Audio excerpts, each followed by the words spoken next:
Bonjour, bonsoir, ça dépend de quand est-ce que vous recevez, en tout cas, ces droits de réponse aux médias mensonges, bien sûr, aux médias de propagande, bien sûr, de l'État français. Nous avons suivi sur l'un de leurs médias propagande un certain monsieur qui vient s'asseoir et essayer de parler du Mali sans être au Mali. Je suis malien et je réponds à l'identité de monsieur Issa Diawara. Je suis malien vivant au Mali. Dans son intervention sur le fameux plateau de France 24, qu'est-ce qu'il dit premièrement? Il dit qu'au nord du Mali, notamment la localité de Léré a été attaquée par, bien sûr, la SEMA et d'autres groupes. C'est là qu'il faudrait déjà voir la désinformation. Quels sont ces d'autres groupes? Ils devaient être beaucoup plus précis. Moi, je vous le dis, chers Africains et chers internautes, la SEMA n'est qu'une façade. Il devait avoir le courage de dire qu'en réalité, le Mali est en guerre contre les terroristes les plus radicaux. Parce que quand il dit autre groupe, bien sûr, il veut parler du GSIM. GSIM, c'est quoi? C'est un groupe ici, qu'on dit salafiste, mais un groupe terroriste très radical, qui se définit comme tel groupe de soutien, n'est-ce pas, à l'islam et aux musulmans. Mais le Mali est un pays à plus de 90% musulmans. Pourquoi envoyer des terroristes attaquer encore le Mali? Et pourquoi envoyer des terroristes avec des armes occidentales, des gens même qui sont antéchristes, attaquer le Mali? Donc la raison est tout sauf l'islam. Il devait aussi avoir le courage de dire que dans GSIM, vous avez 4 principaux groupes, notamment Al-Mourabitoun. Al-Mourabitoun, lui-même, ce groupe, est une alliance, une coalition de Moudjahou, affiliée à qui d'autre? Affiliée au groupe signataire par les 100. Et tous ces groupes-là sont une descendance d'Aqmi. Et dans ce même GSIM, vous avez encore Aqmi, qui pourtant avait donné naissance à Al-Mourabitoun avec toute sa composante. Autre chose, dans GSIM, vous avez Ansardine. Ansardine de qui? D'Iyad Ag Ali. Il devait avoir le courage de dire qu'en réalité, le Mali fait face à une horde terroriste. Parce que dans le même GSIM, le 4e groupe, c'est bien sûr ce qu'on appelle Katiba de Massina, dirigé par l'autre là, Amadou Koufa. Donc ce sont des terroristes qui attaquent le Mali, je ne comprends pas. Maintenant, lui, ce fameux journaliste de France 24, il s'appelle comment? Wassim Nasr, c'est lui qui avait déjà accordé une interview au chef d'Al-Qaïda. Et vous, population française, quand vos autorités vous disent qu'elles viennent combattre le terrorisme ici, suivez ce que je suis en train de dire, suivez ce que je suis en train de vous expliquer à partir du Mali, comprenez que c'est du mensonge qu'on vous rencontre. Vos autorités appuient ici, au Mali, les groupes terroristes qui combattent, bien sûr, les populations maliennes. Deuxième point important, il dit que l'attaque de Bourem est un carrefour et que 4 positions des forces armées maliennes ont été prises. Mais c'est du mensonge encore. À Bourem, alors même dans le communiqué mensonger des terroristes qui ont attaqué, ils disent quoi?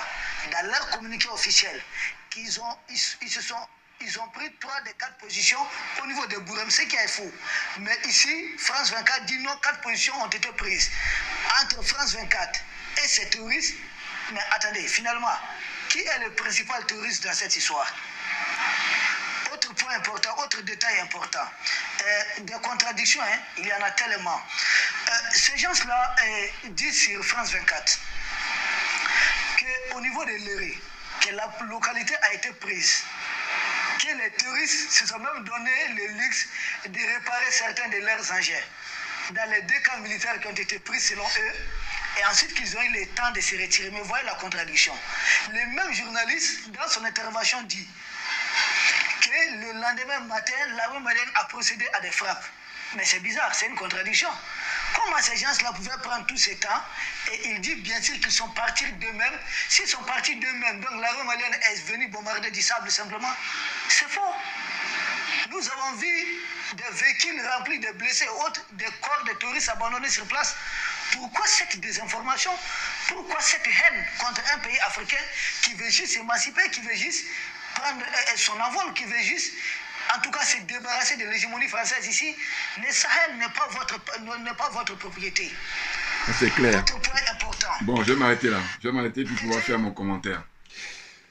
Eh oui, eh oui, eh oui. Bonjour à tous, frères et sœurs. Hein? Chers, comment dire ça, abonnés. Et puis non abonnés aussi, hein. Chers trollers, voilà, parce qu'il y a de tout. Mais écoutez, c'est un bonheur. Aujourd'hui, donc, je rappelle, nous sommes le 21 septembre 2023.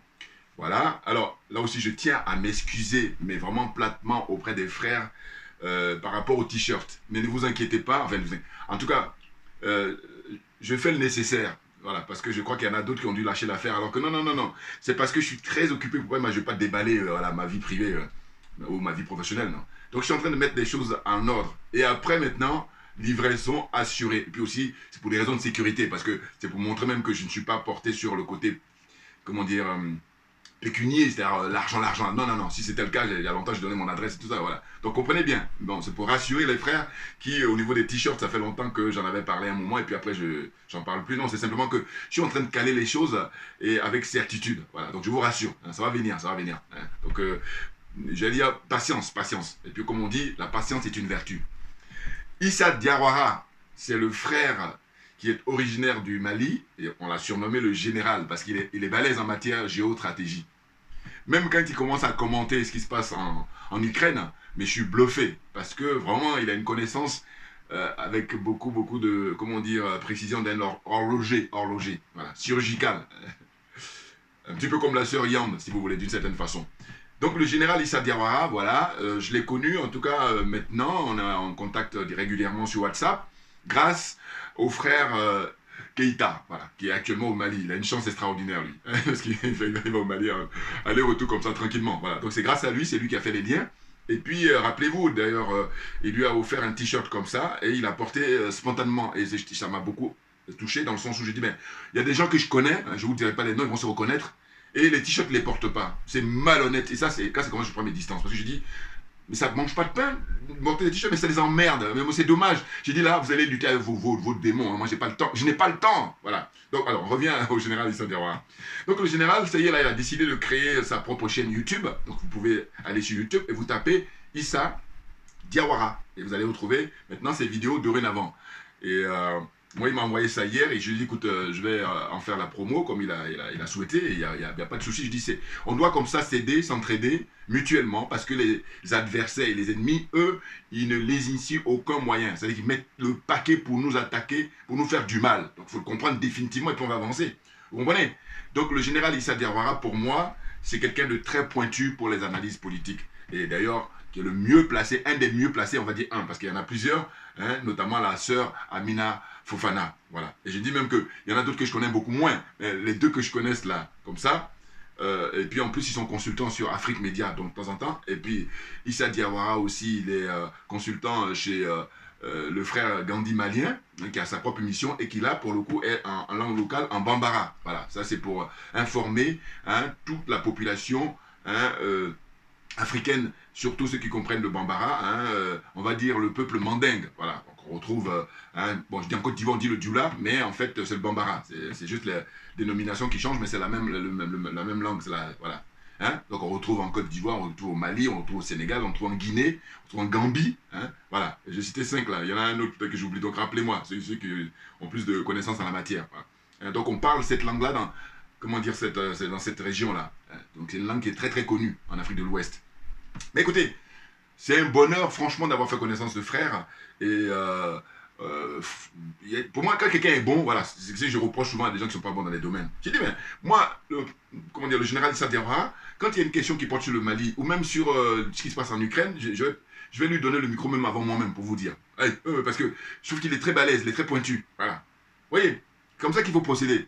Et non pas des gens qui sont animés de jalousie, alors que je dis, mais vous n'avez rien compris. Voilà, c'est ça. Non, mais c'est ça. Et quand on a compris, on n'a pas le temps de perdre du temps avec les histoires de jalousie. C'est n'importe quoi, en fait. Bon, bref. Hein? Je dis, ils luttent eux-mêmes contre leurs propres démons. Donc, je n'ai pas le temps. Donc, le général Issa Diawara, je suis très content parce que, figurez-vous que là, il a décidé de commencer son émission. Là, il inaugure sa chaîne YouTube en dénonçant les mensonges des journaleux, hein, attention, pas journalistes, journaleux, hein, français, Notamment, il y en a un là qui intervient sur France 24. Et donc, il expliquait ce qui se passe actuellement là au nord du Mali. Or, le général Issa Diawara, il se trouve que lui, il habite pas loin du camp de Kati, hein, c'est le grand camp militaire là-bas où il y a les colonels, voilà, il habite pas loin, dans le secteur, donc il connaît les dossiers, hein, vraiment, j'allais dire, comme plus que beaucoup de gens, voilà, c'est ça, c'est ça. Donc là, il essayait d'expliquer que le journaliste, il raconte n'importe quoi, ça n'a rien à voir avec la réalité, mais moi, ce que je vais dire au général, je dis, mais écoute, il faut bien comprendre qu'on a en face de nous des gens dont la religion, c'est le mensonge. Ils ont érigé le mensonge, hein, comme étant leur religion. Donc à partir de là, ceci explique cela, très clairement. Hein, je vous dis, il y a des musulmans, vous êtes musulman, enfin tu es musulman, mon cher ami et frère, Issa Diawara, voilà, comme des milliards de personnes sur Terre, il y en a qui sont chrétiens, il y en a qui sont bouddhistes, ainsi de suite, comprenez. Nous, la Mahat, hein, notre religion, c'est la solidarité, c'est la justice et l'égalité. Hein. Justice, alors, vérité et justice, voilà, c'est ça. Hein, donc solidarité, vérité et justice. C'est ça notre religion, très clairement. Même de tous les Africains négros. Voilà. Parce que j'ai dit, bon là, bon, je ne vais pas rentrer dans ce sens, ça va être polémique encore, non, non, on va s'arrêter là. Donc, j'ai dit que moi, maintenant là, avec le recul, je ne suis pas surpris. À la limite, quand je les regarde maintenant, je dis, bon, le seul truc, j'ai dit, non, mais ils sont payés pour mentir. C'est ça. Parce qu'à côté de ça, il y a des gens honnêtes.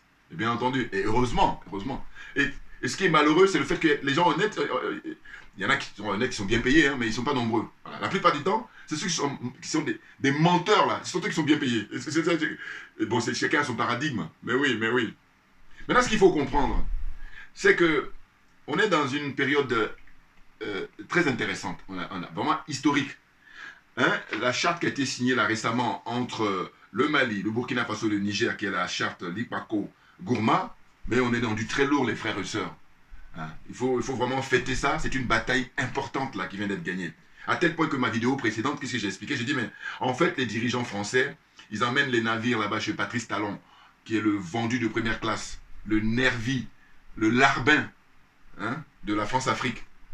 Et je pense toujours, je dis, mais il a trompé le peuple béninois, c'est la raison pour laquelle je ne lâcherai pas Patrice Talon. Ah oui, oui, non. Parce que je trouve que c'est trop facile de tromper les gens. C'est trop facile. Parce que je dis, bon, dites-moi, quelle différence entre lui et Zinsou? Parce que Lionel Zinsou s'était présenté. Or, le peuple béninois à l'époque a eu la lucidité, en fait, d'une certaine façon, ils ont fait ce qu'ils pouvaient. Hein.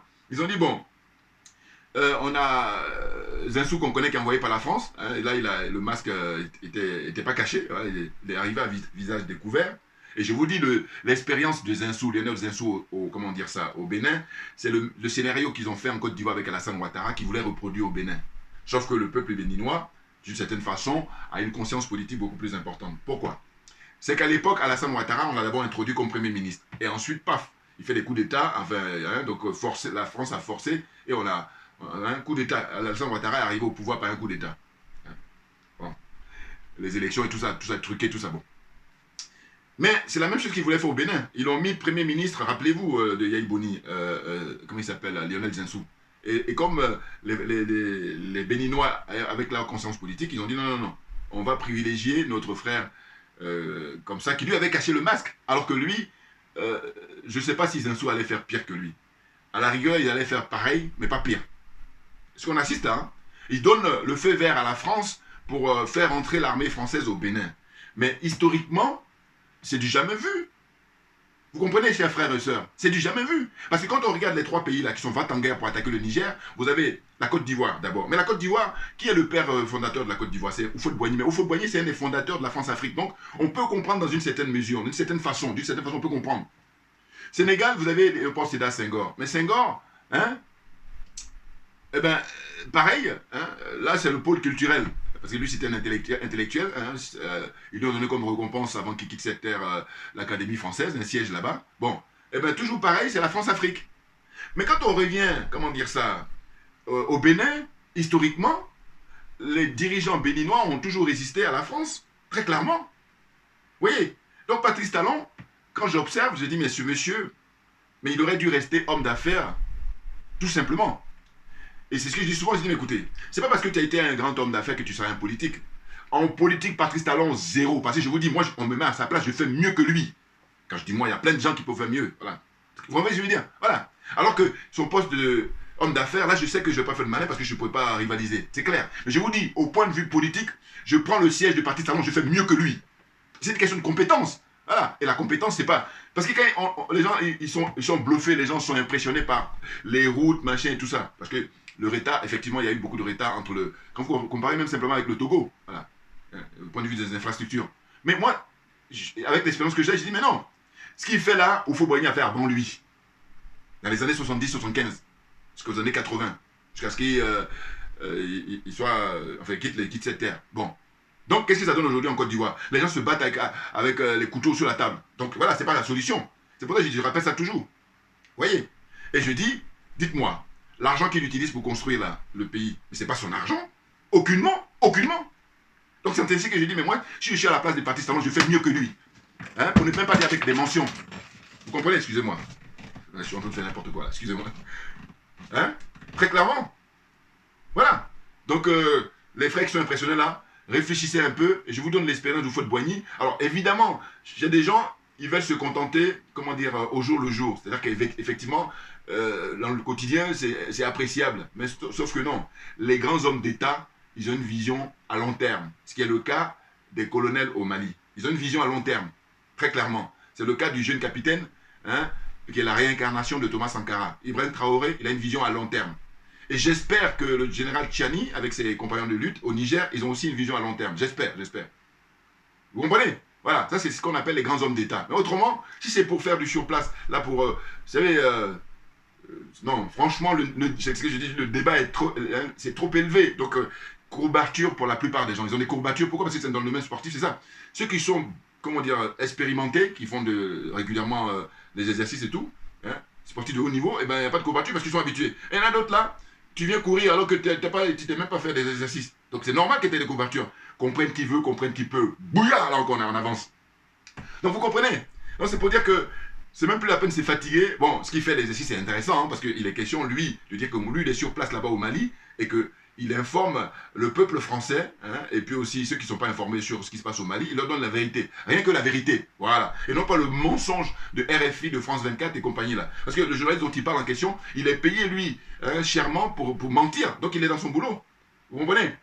Et je dis comme on a l'heure d'Internet, on a l'heure des réseaux sociaux, très clairement, ben, aujourd'hui, comme je dis en termes de restauration, avant, il n'y avait qu'un seul restaurant, les chaînes uniques. Donc on n'avait pas le choix. Or là, depuis l'avènement des réseaux sociaux, Internet et Facebook et tout ce que vous voulez, Twitter, tout ce que vous voulez, eh ben, il y a plusieurs restaurants. Ça veut dire que quand tu vas manger à un endroit, ça te plaît, tu restes. Si ça te plaît pas, ben, tu changes, tout naturellement. Même devant, mais ça te plaît, mais pour te faire plaisir, tu changes. Bon, pour vous dire. Donc, quand on revient en arrière, où là, il n'y avait qu'un seul restaurant, tu n'as pas le choix. Et donc, voilà, tu consommes comme ça malgré toi. Donc, comprenne qui veut, comprenne qui peut, là encore, on avance. Donc voilà. Hein, donc je lui ai promis, je lui ai dit, il n'y a pas de souci, je vais faire une vidéo pour faire la promotion de ta chaîne, parce que tu mérites d'être largement écouté, parce que tu expliques très clairement ce qui se passe au Mali. Hein. Les colonels au Mali, ce sont des hommes providentiels, d'abord pour l'Afrique, et providentiels pour le peuple malien, pour le peuple mandingue. Voilà, très clairement. Tout comme le jeune capitaine, hein, le capitaine Ibrahim Traoré, comment dire ça, au Burkina Faso, c'est un homme providentiel pour le peuple africain, et providentiel pour le peuple du Burkina. Et maintenant, au Niger, hein, dernier arrivé, le général Tchiani, eh ben, un homme providentiel, ce sont des hommes providentiels, lui et ses compagnons de lutte, hein, pour le peuple africain, et providentiel pour, comment dire ça, le peuple du Niger. Et d'ailleurs, vous allez observer, tous les trois, le plus âgé, c'est le général Tchiani, qui, je crois qu'on est de la même année, voilà, de 65, si je ne me trompe pas, hein, 1965, voilà. Donc ça veut dire qu'il a 58 ans, là. Et le plus jeune, c'est le capitaine Ibrahim Traoré qui a 35 ans. 35-36. Et puis, comment dire ça, le colonel, son excellence Assimi Goïta, hein, la locomotive, hein, celui qui est devant, qui a initié tout ça, eh ben lui, je crois savoir qu'il a 39-40 ans. Voilà, si je ne me trompe pas, hein, voilà, donc vous allez vérifier. Donc voilà, c'est très clair.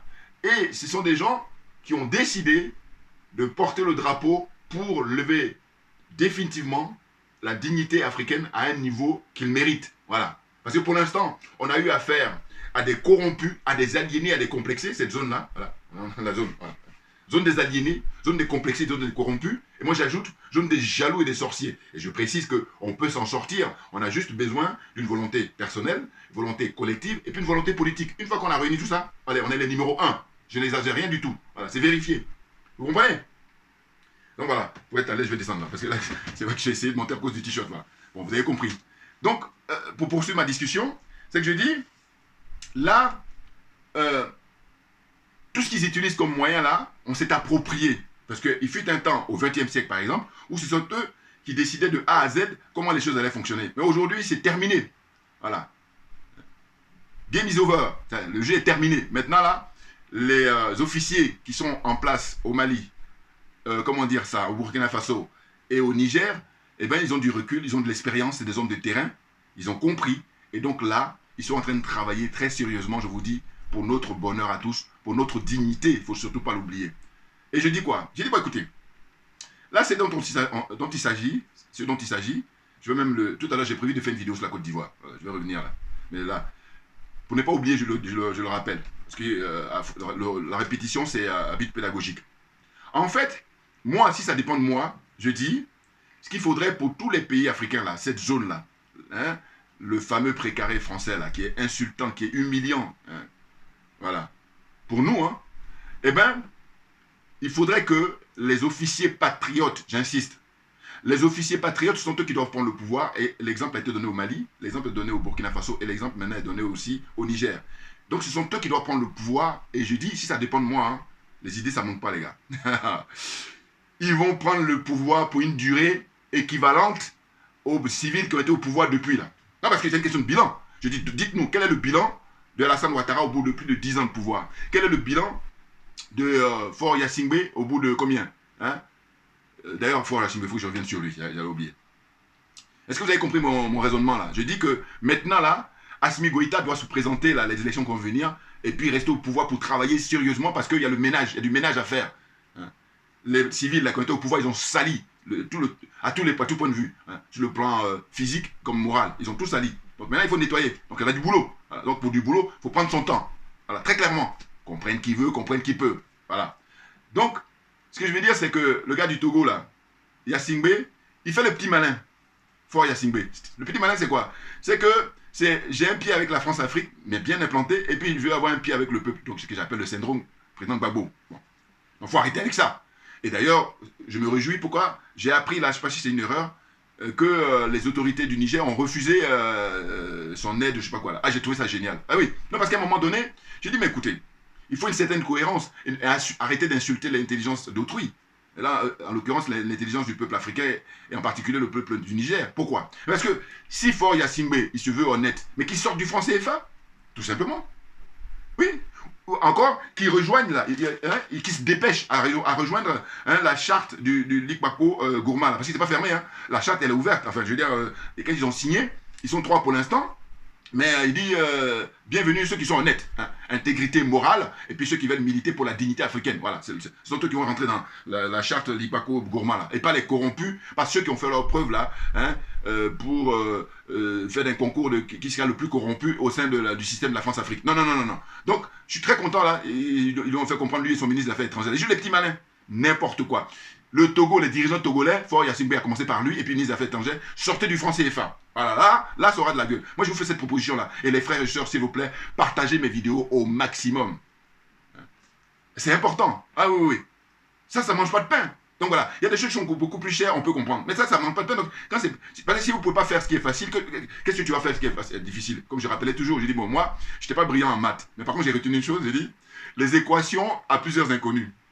Comment tu veux traiter une équation à 2 inconnus quand tu ne peux pas traiter à une inconnue? Du bon sens, voilà. J'ai vu tout ce qu'ils mettent, c'est mon bon sens, beaucoup de bon sens, voilà. Donc les choses sont claires. Commence par faire le truc facile et puis après tu vas attaquer ce qui est difficile. Oh là, si tu ne peux pas faire ce qui est facile, lâche l'affaire, passe à autre chose, va faire autre chose, voilà. Fatiguer les gens. Bon. Donc les gens du Togo, voilà ce que je vais à dire. Je dis, il y a 2 propositions que je leur fais là. Je me répète, hein, c'est vite là, ils peuvent se dépêcher. Hein. Même c'est plus facile d'adhérer à la charte Lipako Gourma là pour rejoindre le Mali, le Burkina et puis le Niger, c'est plus facile. Et ensuite, dans un second temps, maintenant, préparer la sortie du franc CFA, rapidement. Et d'ailleurs, je me souviens son père, hein, le général Gnassingbé Eyadema. Mais Gnassingbé Eyadema, c'est la France qui l'a mis au pouvoir à l'époque, hein, pour renverser le président, comment on appelle ça, Sylvanus Olympio, voilà, qui était un homme brillant à l'époque, qui, dès lors qu'il a annoncé qu'il allait sortir du franc CFA, les Français l'ont liquidé. Hein, et donc ils ont mis, comment on appelle ça, Yassine Bey Yadema. Mais Yassine Bey Yadema, là encore pareil, allez-y sur Internet, vous allez voir dans les images d'archives, c'est quelqu'un à l'époque qui a parlé de sortie du franc CFA. Enfin, en tout cas, il a remis en cause le fonctionnement du CFA. Et moi, j'étais agréablement surpris. Vous voyez, pour vous dire, c'est quand bien même le mec, il a été mis par la France, bon, mais à un moment donné, ben, il s'est rendu compte que vraiment, on est dans l'enfumage, on est dans l'escroquerie la plus forte qui puisse exister. Je vous dis, après l'esclavage qu'ont connu nos ancêtres, hein, les Africains, pendant 4-5 siècles, et ben, le franc CFA, c'est la continuité. Je n'exagère rien du tout et que les gens qui sont sérieux, voilà. Je dis, moi, je m'adresse toujours aux gens qui sont intègres moralement, voilà. Les gens honnêtes. Mais ceux qui ne sont pas honnêtes, je n'ai pas le temps. Voilà, c'est tout. Non, parce que chacun son truc. Voilà. Donc, vous comprenez? Maintenant, pour avancer. Donc, je disais que, en fait, Patrice Talon, ben, c'est très grave ce qui se passe au Bénin. Lui, il ouvre la porte comme ça pour aux Français, allez-y, installez-vous, vous êtes chez vous. Non, mais franchement, mais ça se comprend, hein, parce que Patrice Talon, il a le passeport français. Ben oui. Hein, et puis, quand il était en exil, il était ici en France. Comprenez? Et les partisans de Talon, là. Mais ce sont des opportunistes, ce sont des cupides, ce sont des idiots. Ce ne sont surtout pas des patriotes. C'est clair. Ah oui. Puis je rappelle encore, je dis, qu'est-ce que ça coûte aux ceux qui se disent opposants là, que ce soit au Bénin, que ce soit au Togo, que ce soit au Gabon. Au Gabon, un autre cas encore. Le Gabon, franchement, bon, vous avez compris, hein, quand je parle du Gabon, toujours je m'arrête parce que je me dis, beaucoup de frères et sœurs ne savent pas que c'est la France qui a mis au pouvoir ce corrompu de première classe qu'ils ont repéré depuis fort longtemps. Et l'expérience du Gabon, ils ont déjà dans leur tiroir ou dans leurs agendas, ils vont l'appliquer en Côte d'Ivoire quand ils veulent, au Sénégal quand ils veulent. Quand ils veulent, c'est-à-dire soit pendant les élections en février 2024, mais en fait tout va se passer, ils vont voir comment les choses vont se passer. Voilà. S'ils voient que ça tourne à leur défaveur, ils ont déjà choisi hein, les militaires dans ces différents pays. Là, les militaires qu'ils veulent mettre en place, comme ils ont fait au Gabon, ils ont déjà repéré. Ils sont même dans les entretiens avec eux. Téléphonique, convocation, hein, voilà. Mais discrètement, naturellement, ben oui, c'est le but. Donc je dis, il y a des frères et sœurs qui n'ont pas encore compris que le coup d'État, la venue au pouvoir des militaires au Gabon, c'est la France qui a décidé de A à Z. Je ne dis même pas de A à Y, hein, je dis de A à Z. Même le scénario de Ali Bongo, ce sont eux qui ont écrit ça. C'est-à-dire Ali Bongo, quand il est assis et puis il parle en anglais, là, ce sont eux qui ont dicté tout ça. C'est du bon sens, frères et sœurs. Pourquoi? Parce que, regardez là, comme par hasard, Bongo, on le dit, bon, tu peux aller te soigner. Non mais attendez, c'est sérieux ça? Bon, ça c'est un exemple. Et puis, pour brouiller les pistes, on fait arrêter son fils. Mais c'est ça, c'est... D'ailleurs, je suis curieux, qu'est-ce qu'elle devient sa femme? La femme de Bongo, là. Qu'est-ce qu'elle devient? Ah, c'est bizarre. Vous voyez, ça m'intéresse. Que devient... Alors qu'elle, c'était le pilier de ce système-là. Un peu comme en Côte d'Ivoire, Mme Ouattara, elle c'est le pilier. C'est-à-dire c'est elle qui décide tout ce qui se passe. Ouattara, il est là juste en tant que représentant. Mais sinon, c'est qu'elle a le pouvoir en Côte d'Ivoire, c'est Mme Ouattara Nouvian, voilà. Dominique Ouattara, c'est elle qui a le pouvoir en Côte d'Ivoire. Très clairement. Parce que si vous voulez, au niveau du pouvoir, c'est ça, mon bon sens encore qui parle. Hein. Vous avez d'abord la France, évidemment. Comment on dit, chef d'orchestre. Mais après la France, c'est Dominique Ouattara. Puis Ouattara lui-même, Alassane Draman Ouattara, vient qu'en 3e position. Mais je parlerai tout à l'heure, parce que j'ai fait une vidéo sur la Côte d'Ivoire. Bon. Pour rendre hommage à Mme Poultieri Balé, une grande dame, très grande dame. Bon. Et donc voilà, hein, mon général Issa Diawara, franchement, c'est un bonheur, c'est un plaisir. Le moment viendra où je viendrai là-bas sur place à Bamako, naturellement. Mais on est en train de préparer les bagages. Voilà, on va dire ça d'une certaine façon. Très clairement. Hein. Oui. Il faut juste patienter. Parce que je rappelle encore, la patience est une vertu. Parce qu'il ne faut pas faire n'importe quoi. Donc c'est pour ça que, suivant les occupations que nous avons, il faut bien régler les choses. Et puis après maintenant, voilà, les choses se font naturellement. Voilà. Vous comprenez? Donc là, les Français, les dirigeants français, j'entends, hein, eh bien, ils sont dans une situation complexe par rapport au XXe siècle. Parce qu'au XXe siècle, ils fermaient les oreilles, ils fermaient les yeux, et puis, voilà, c'était piloté, hein, un peu comme, vous savez, pilotage automatique. Voilà. Donc, ils ont réglé, puis ça tout seul. Même des fois, même avec des gens comme Alassane Ouattara, je vous dis, je n'exagère rien du tout, ou l'autre au Sénégal, Macky Sall, c'est que quand la France leur dit, bah, écoutez, monsieur, ramenez-nous juste, je sais pas moi, un mouton. Ils disent, non, je vais vous envoyer tout le troupeau, même tout le village. Je n'exagère rien du tout. C'est la réalité qui est là. Voilà. C'est pour dire quoi? C'est-à-dire que l'aliénation chez eux est tellement forte qu'ils ont besoin de faire plus pour essayer de voilà, se rendre intéressant et tout ça. Vous comprenez? Voilà. Donc là, c'est vrai que c'est des sacrifices qui sont consentis, mais là, il faut se dire les choses. Quel est le problème de l'Occident? Le problème de l'Occident, c'est de garder l'Afrique comme ça, comme une espèce de grenier, voilà, comme dirait Maman Pauline, elle dit c'est des pépinières, voilà. Ils viennent se servir quand ils veulent. Sauf qu'il y a une succession de générations, et comme disait le grand Frantz Fanon, chaque génération, dans une relative opacité, doit découvrir sa mission. Une fois que tu as découvert ta mission, toi, tu l'as accomplie, soit tu l'as trahi. Et oui, les colonels au Mali sont en train d'accomplir leur mission. Hein, la mission pour, comment dire ça, mettre en exergue la dignité africaine. Voilà, ils sont en train de l'accomplir. Pareil pour le capitaine Traoré, Ibrahim Traoré au Burkina Faso. Et puis le général Tchani, comment dire ça, au Niger. Voilà. Eux, dans la philosophie de Frantz Fanon, ils sont en train d'accomplir voilà, cette mission-là. Maintenant, les vendus, là, Alassane Ouattara, comment dire, j'allais dire, Yassine Bey, là, et Macky Sall et Patrice Talon, eux, ils ont décidé de trahir la cause, trahir la mission. Maintenant, tout est relatif parce que pour servir la France-Afrique, ils accomplissent leur mission. Sauf que j'ai dit, le moment va venir où il va falloir juger les gens. Moi, j'ai dit, comme je me veux humain, parce que la vie humaine est sacrée pour moi, eh ben, j'ai dit, on vous arrête, on vous juge, et de manière transparente, c'est-à-dire, on braque toutes les lumières, les micros, tout ce que vous voulez. Voilà. Moi, c'est un manque de moyens, je vous dis, ça ne manque pas les idées, voilà, pour faire avancer les choses, mais de façon humaine, voilà, digne. Mais les humains, pas ceux qui ont l'apparence, hein, parce qu'il y en a plein qui ont l'apparence d'être humains, mais ce ne sont pas des êtres humains. Et comme on dit toujours, tout ce qui brille n'est pas de l'or. On comprenne qui veut, comprenne qui peut. Voilà. Vous voyez? Ah, je dis, moi, ça dépend de moi. On t'arrête, on te juge et c'est diffusé en mondiovision. Quand je dis mondiovision, aujourd'hui, comme on a l'heure en Internet. Donc voilà, c'est facile. Hein. On met ça en ligne. Hein, c'est retransmis. Hein, tout le monde va voir. On te pose des questions. Et puis on confie évidemment aux spécialistes hein, en matière de droit. Hein, les juristes, avocats, juges, tout ce que vous voulez. Mais qu'ils soient aussi là, pareil. Ils ne sont pas corrompus. Hein. C'est important. Je vous dis, le combat qu'on mène, il faut au préalable avoir l'intégrité morale. Autrement, c'est pas la peine. Voilà, donc il faut pouvoir les détecter, et c'est la raison pour laquelle, je rappelle encore à nouveau, qu'il faudrait que les officiers là, mes respects, voilà, au Mali, au Burkina et au Niger, il faudrait que maintenant vous fassiez place à la pratique de Jerry John Rawlings. Oui, oui, oui, oui, grand monsieur, très grand monsieur. Alors moi j'ai beaucoup d'admiration pour ce monsieur. Regardez, je me souviens comme ça, j'avais même parlé de ça dans une des vidéos anciennes. Bon. Il faisait la circulation, c'est-à-dire qu'il était dans sa voiture, Jerry Rawlings. Hein, vous avez les images, tout ça, c'est sur Internet. Hein. Et puis, il y avait un embouteillage, juste avant qu'il meure. Ça doit être un an ou quelques mois avant qu'il meure. Et comme il y a des embouteillages, il sort de sa voiture et puis il commence à faire la circulation. Mais les gens l'ont reconnu et ils sont tous bluffés. Mais c'était ça, le monsieur. C'est un homme du peuple, il n'y avait pas de garde du corps. C'est ça. Ceux qui ont des gardes du corps, là, c'est Macky Sall, c'est Talon, c'est M. Alassane Ouattara, mais parce qu'ils font du mal au peuple. C'est pour ça qu'ils ont besoin de garde. Or, ceux qui font du bien au peuple, qui sont là pour défendre les intérêts du peuple, le peuple, c'est lui qui assure la sécurité. Très clairement. Ah oui. Et donc, les choses sont claires. Vous voyez, donc Jerry Rawlings, à l'époque, quand il a pris le pouvoir, il a fait le ménage. Donc, il est question maintenant, hein, les frères là, qui sont au pouvoir, au Niger, au Burkina et au Mali, faites le ménage et ne badinez pas avec ça. Parce que c'est une loi naturelle, hein, c'est-à-dire c'est soit eux, c'est nous. Soit c'est nous, soit c'est eux. Voilà. Il n'y a pas de troisième voie, c'est deux. C'est soit eux, soit nous. Donc, Jerry Rawlings, étant donné qu'il a montré l'exemple, mais il faut juste prendre voilà ce qu'il a fait.